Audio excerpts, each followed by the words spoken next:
Well, we've just started Q4. How are you assessing market balances right now, and what's your view on how things are likely to evolve from here? Yeah, what we have seen in particular in Europe is quite strong oil prices still, and they have trended up. We have seen versus last year gas prices come down, lately trending up a little bit again, and we have seen refining indicator margins at the end of Q2 coming down, but then Q3 bouncing back quite strongly.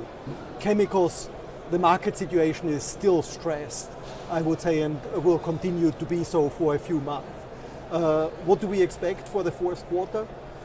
We have seen now at the end here that the market continues in many of the areas strong, and we as OMV, we are benefiting here from our integrated business model in the three areas: energy, fuels and feedstock, and chemicals and materials that are delivering good results.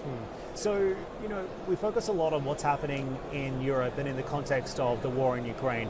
Do you believe that Europe has passed the energy crisis? The gas prices year to date on the European trading hubs have reduced significantly versus what we saw last year.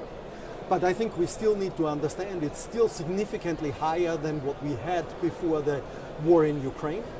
And it's still significantly higher than what we see, for example, on Henry Hub.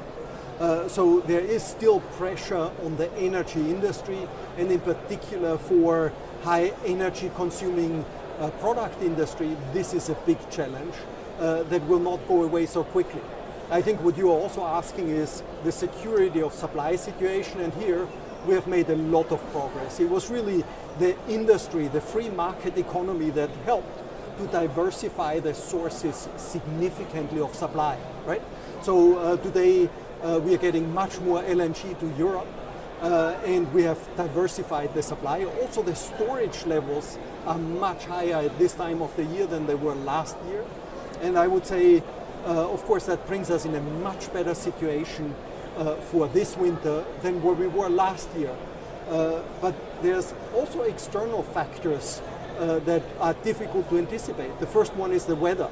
How cold will it be in this winter? But the second is also external factors such as economy.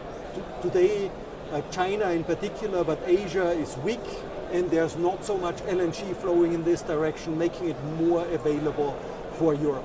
We'll see how this pans out, but still significant work ahead of us in trying to further diversify, not just the sources of supply, but also critical to invest into the infrastructure, because the gas infrastructure of the future will look different than of the past because of that war in Ukraine.